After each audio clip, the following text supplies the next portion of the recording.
Aujourd'hui, on plonge dans la tête de Romain Potocki. Grand reporter, journaliste, réalisateur, photographe, écrivain, il vit entre Paris et l'Afrique, où il retourne dès qu'il en a l'occasion. Il est itinérant, dit-il. Moi, c'est Nana. Vous êtes dans Chapitre 0, un podcast signé Hardigan. Envie de passer nous voir ? On est là sur les réseaux sociaux, @PlayHardigan.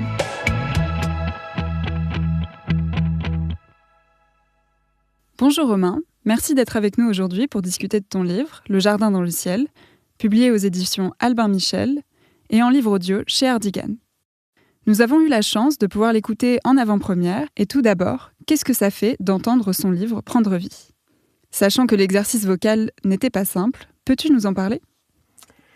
Ça fait un énorme émerveillement. J'ai eu la chance avec Tim Rousseau d'avoir un acteur qui ne ressemble pas physiquement au personnage que j'ai imaginé, mais qui a, en termes de voix, une voix extrêmement comparable à celle que j'aurais pu imaginer. Il faut dire que moi, j'ai jamais tellement imaginé physiquement à quoi pourrait ressembler le jeune garçon qui est le personnage principal du livre. Par contre, j'ai beaucoup imaginé sa voix. C'est un livre de Tchatch, c'est un garçon qui a des troubles de la parole, mais qui, quand il est dans sa tête, au contraire, a une tchatch phénoménale. Et c'est vrai que c'est beaucoup sa voix qui me l'a défini et qui m'a donné de l'appétit, si on peut dire, pour ce garçon et pour son histoire. Et quand j'ai entendu pour la première fois la voix de Tim suite au casting, ça a été un choc, parce que j'ai eu l'impression que, voilà, Tistou, mon personnage, me parlait tout d'un coup, et donc c'était très étonnant. Je pensais pas que ça soit possible de trouver une voix aussi similaire à celle que j'avais imaginée, parce que c'est un jeune garçon qui a grandi dans une cité. Une cité, c'est un espace où on parle rarement à une seule personne à la fois. On parle très souvent pour un auditoire multiple, et c'est la prime à la tchatch, la prime à la malice, la prime au culot. Et Tim Rousseau qui joue le personnage principal et tous les autres personnages du livre, mais particulièrement le personnage principal, a dans sa voix ce culot, cette malice, cet humour dans la voix. Donc c'était assez génial de l'entendre, d'entendre cette voix prendre vie. Tu as aussi enregistré toi-même la voix du personnage principal plus âgé, ainsi que les interludes. Qu'est-ce que cette expérience t'a apporté ? Alors moi, je réalise des documentaires, donc je pose assez souvent ma voix sur mes propres documentaires, mais qui sont des histoires qui existent, où je raconte des gens qui existent. J'ai posé ma voix sur le personnage plus âgé uniquement dans le prologue, puisque le prologue, c'est 20 ans après l'intrigue.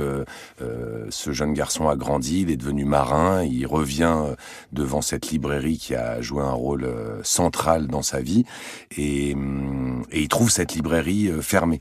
Or, c'est une situation, même alors que tout le livre est de la fiction pure, cette scène du prologue, moi je l'ai vécue. Je voyageais beaucoup à une époque de ma vie, je voyage encore énormément. Mon surnom, c'est l'homme itinérant. Et un jour, entre deux voyages, je descendais du plus gros cargo du monde que j'avais pris en Corée du Sud. Et avant un autre voyage, je partais en Afrique. Je suis passé dîner chez des amis dans mon ancien quartier. Et puis le dîner s'est prolongé, comme ça arrive souvent avec les dîners entre amis. Et donc j'ai dormi chez ces amis. Et au réveil, j'ai fait ce que je faisais toujours au réveil dans mon ancien quartier. À peine levé, je suis allé à mon ancienne librairie où j'avais coutume de prendre le petit déjeuner avec ma libraire. Je lui apportais des croissants et on prenait le petit déjeuner dans la librairie. Et je suis arrivé devant cette librairie que j'ai adorée, qui était fermée, avec de la peinture sale sur les vitres, comme le dit le prologue, et des planches de bois qui barraient l'entrée. Et vraiment, j'ai fait comme le personnage fait dans le prologue du livre. Je me suis assis par terre, je me suis mis à chialer comme un con.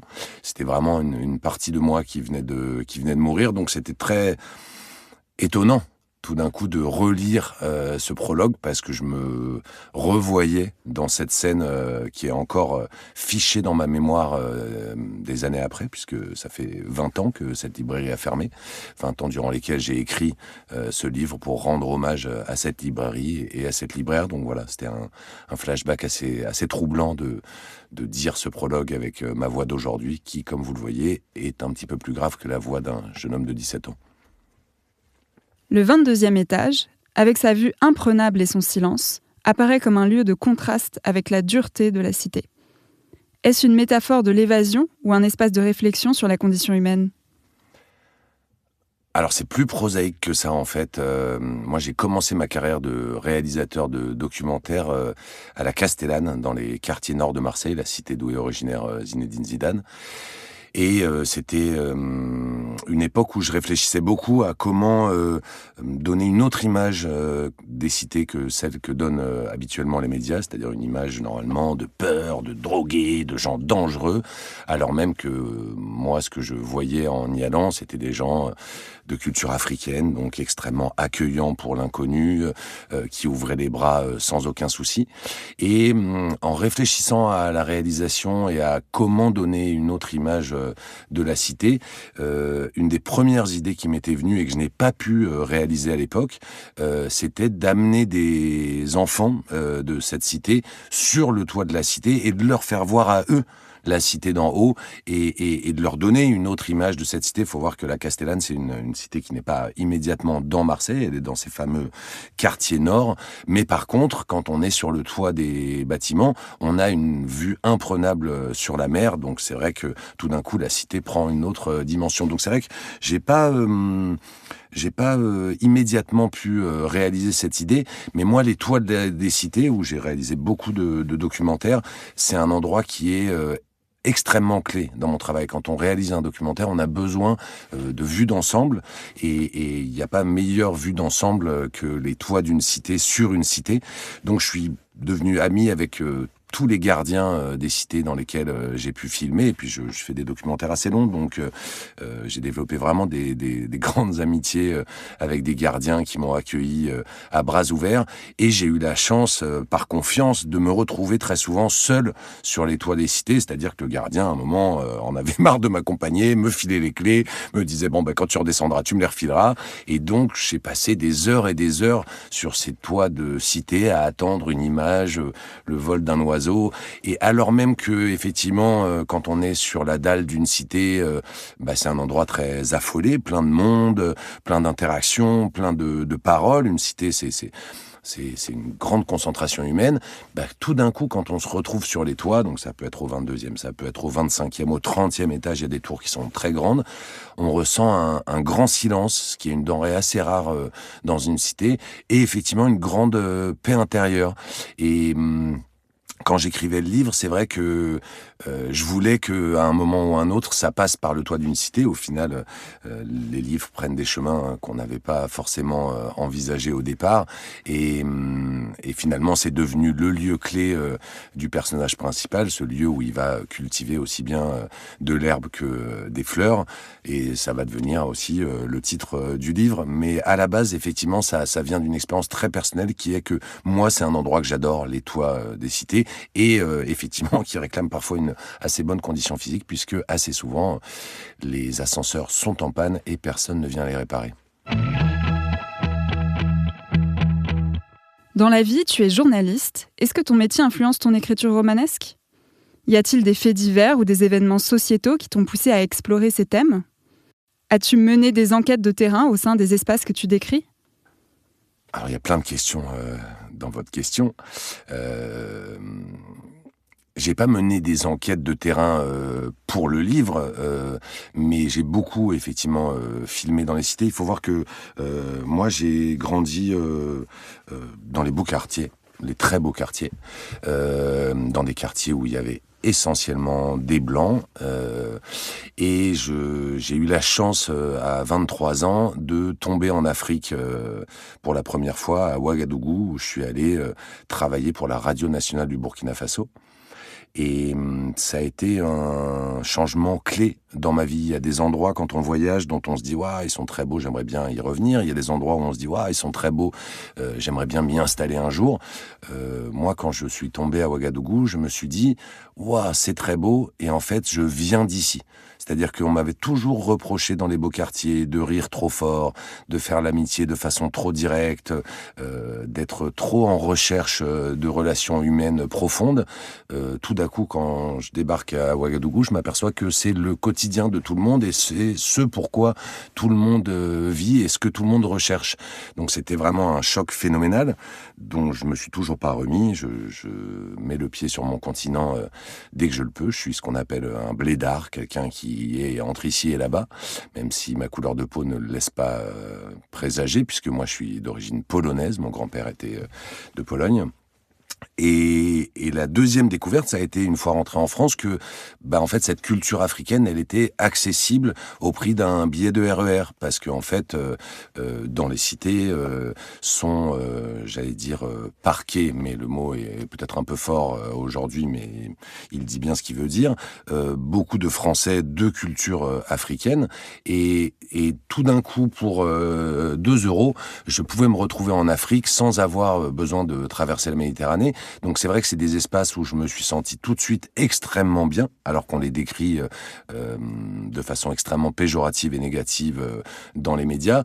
Et donc j'ai eu envie de raconter cette autre face des cités, c'est-à-dire la vie de 99,9% des habitants des cités qui ne brûlent pas de voiture, ne vendent pas de drogue, ne foutent pas la merde, mais au contraire vivent leur vie comme ils le peuvent, très souvent dans des RER à 4 heures du matin pour aller nettoyer qui les appartements, qui les bureaux des beaux quartiers. Et donc j'ai beaucoup filmé dans les cités et beaucoup fait l'amitié. On parle beaucoup de faire l'amour. Moi j'aime beaucoup ce terme de faire l'amitié. Pour moi c'est à peu près aussi fort que l'autre terme. Et oui, j'ai beaucoup rencontré d'amis dans ces cités et notamment j'ai eu une rencontre très déterminante lors de ce premier film à la Castellane, puisque un jour que je zonais sur la dalle de la cité, j'ai été alpagué par un immense gitan qui est devenu par la suite une des inspirations de Jo, le gitan du livre, qui me voyait depuis des jours et des jours traîner sur la dalle. On n'avait pas encore parlé. Moi, je parlais vraiment avec tout le monde. Je parlais assez facilement avec les gens. Et il m'a attrapé par le bras. Et il m'a dit cette phrase que je n'ai jamais oubliée. Il m'a dit « Dis-leur qu'on n'est pas des chiens, dis-leur qu'on n'est pas des voleurs ». Et ce gitan m'a ramené à l'essence même de mon métier. Je me définis plus forcément comme journaliste, mais j'en ai gardé une certaine éthique, et notamment l'éthique du passeur. J'ai la parole, et cette parole, elle doit être, selon moi, utilisée pour dire la condition de ceux à qui on ne donne jamais la parole. Et il me l'a rappelé de très belle manière. Dis-leur qu'on n'est pas des chiens, dis-leur qu'on n'est pas des voleurs. Et pour la petite histoire, à chaque fois que je finis un documentaire, c'est des processus qui prennent autour de 1 an et demi, 2 ans, et qu'on finit justement. La dernière chose que je fais quand je finis un documentaire, c'est d'enregistrer ma voix. Le montage est fini, les images sont finies, la structure du documentaire est finie, le texte est écrit, mais il reste à poser la voix. C'est un moment très important. Et la dernière chose que je fais avant d'enregistrer ma voix, je prends une feuille A4, je la plie en 2, et j'écris en majuscule, en énorme, « Dis-leur » pour me souvenir de ce gitan et de la responsabilité qu'il y a à prendre la parole pour d'autres.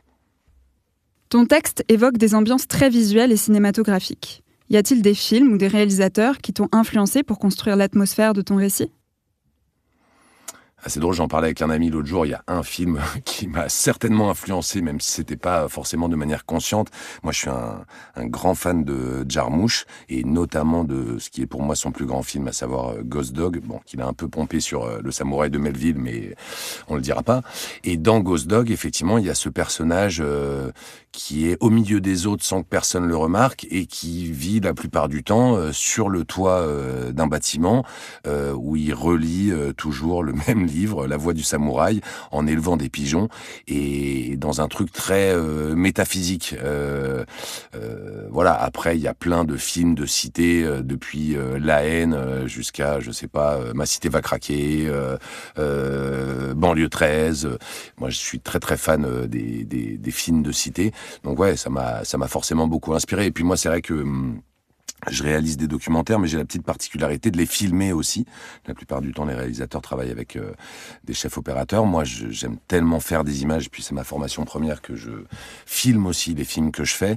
Et donc, quand on fait un documentaire, il y a plein de dossiers à faire en préambule pour obtenir des financements et raconter ce qu'on va filmer. Donc j'ai beaucoup écrit de dossiers dans lesquels je décris des situations précises, et je les décris de manière très visuelle. Donc c'est une écriture à laquelle je suis plutôt habitué. C'est vrai que j'ai pas fait spécialement attention, mais quand j'ai écrit ce livre, ouais, je pense que mon écriture a forcément été inspirée par ces écritures de dossiers, cette description d'images. J'aime que les gens se sentent pris dans la scène comme s'ils pouvaient être à l'intérieur.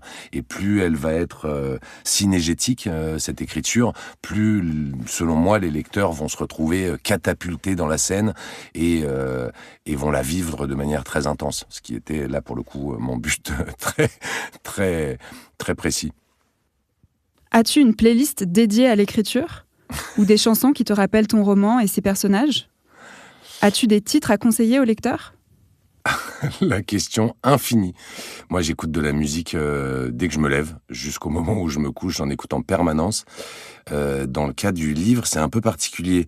D'abord, pour l'écriture de la langue de Tistou, pour être au plus près de la langue de la rue, j'ai écouté énormément de rap. Ce que je fais par ailleurs, mais c'est pas ma musique préférée. Ma musique préférée, c'est la soul des années 60-70. Mais là, j'ai écouté vraiment beaucoup de rap pour choper des tournures de phrases, des expressions qui sont toujours super imagées.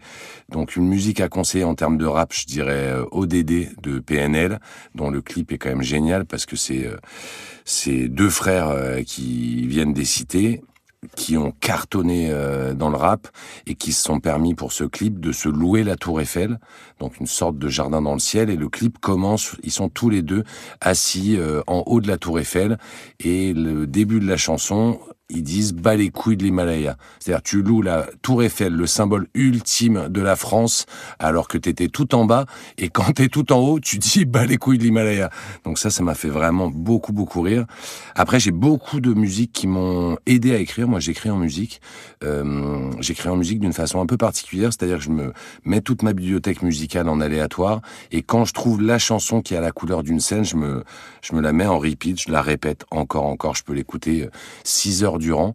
Donc là, dans ce cadre-là, je conseillerais carrément un album. C'est celui qui a fait Tiersen pour Goodbye Lénine. Je sais pas pourquoi, c'est le premier album que j'ai mis dans la première playlist. J'ai des multiples playlists pour l'écriture de ce livre, et le premier album que j'ai mis, que je me suis écouté en repeat encore, c'était cette BO de Goodbye Lénine par Tiersen, qui m'est toujours resté en tête et qui a coloré tout le début de l'écriture du livre.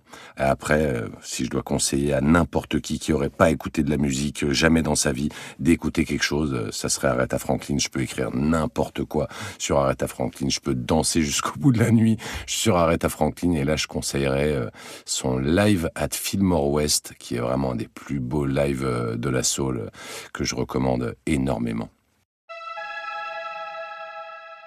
Les personnages atypiques qui fréquentent la librairie représentent tous un archétype de lecteur différent. Te retrouves-tu dans un de ces archétypes ? Quel lecteur es-tu ? Alors, il y a deux questions. D'abord, moi je me retrouve dans tous les personnages. Ce que j'aimais dans ce livre, c'était la possibilité de me raconter tel que je suis, c'est-à-dire multiple. Faut imaginer, donc, moi, mon grand-père est polonais, il est sorti de Dachau à 17 ans, il est arrivé au Lutetia, une main devant, une main derrière. Ma grand-mère qu'il a épousée venait de l'Allier, ma belle-mère est sénégalaise, ma femme est métisse sénégalaise bretonne, mon fils est donc métis, j'ai toute une partie de ma famille qui vient de la Bretagne, et si on me demande de me définir, je me définis comme africain alors que je suis blanc. Et pour moi, être français aujourd'hui en 2025, 5, c'est cette force-là, cette possibilité-là d'être multiple, de n'être pas mis dans une case, mis avec une étiquette dessus. C'était quoi la deuxième partie de la question ? Je l'ai un peu oublié, je vais réfléchir. Voilà, donc quel lecteur je suis ? Totalement compulsif. Moi, ce que j'aime, et c'était ça que j'ai voulu faire, ce que j'aime, c'est les romans d'aventure. Alors, je lis de tout, hein, mais vraiment, mon must absolu, c'est les romans d'aventure, c'est-à-dire ceux où on commence la première page et on veut absolument savoir ce qui va se passer. J'ai lu je sais pas combien de fois Le Comte de Monte-Cristo et Les Trois Mousquetaires. Faut imaginer que Les Trois Mousquetaires, entre Les Trois Mousquetaires, 20 ans après Le Vicomte de Bragelonne, c'est quand même 5 tomes de 800 pages, donc faut quand même se les envoyer. Et c'est vrai que c'était ça que je voulais faire avec Le Jardin dans le ciel. Alors même que le livre se passe dans une librairie, qu'on pourrait se dire, oh là là, ça va être un livre d'un télo, un livre qui te regarde de haut, un livre écrit par quelqu'un qui aurait de la culture et qui s'adresserait à ceux qui en ont pas. Au contraire, je voulais que ça soit un livre populaire, un livre d'aventure dans lequel n'importe qui puisse rentrer et ait envie de dévorer les pages. Pour moi, le bon livre, c'est celui où, quand on est dedans, on se met à juger sa vie. Est-ce que cette soirée vaut vraiment le coup ? Comparé à une soirée passée avec ce livre. Et la plupart du temps, si vous êtes dans un très bon livre, il faut vraiment une très très bonne soirée en face pour décider de sortir. Si tu avais une réplique de film ou une citation de livre à nous partager, ce serait laquelle ? Alors moi, je suis un malade mental de citations. Depuis ma vingtaine, je note des citations tout le temps. J'ai des carnets de citations, j'ai des citations au mur, j'en ai partout. Donc, j'aurais un peu de mal à en tirer une. Je voudrais du coup faire un trip un peu égotique et en tirer une du livre, du Jardin dans le ciel. À un moment, il y a Suzanne, cette vieille grand-mère qui est dans la cave, qui dit au personnage principal: lire, c'est pour tout le monde. Et c'est vrai que si on doit retenir quelque chose du livre, si j'ai réussi mon boulot, c'est de retenir ça, que lire, c'est pour tout le monde, que lire, c'est à la portée de tout le monde, que c'est pas réservé aux sachants, que c'est pas réservé à ceux qui ont fait des études, c'est même pas réservé à ceux qui ont des livres chez eux, c'est vraiment pour tout le monde. Et il y a des histoires pour tout le monde.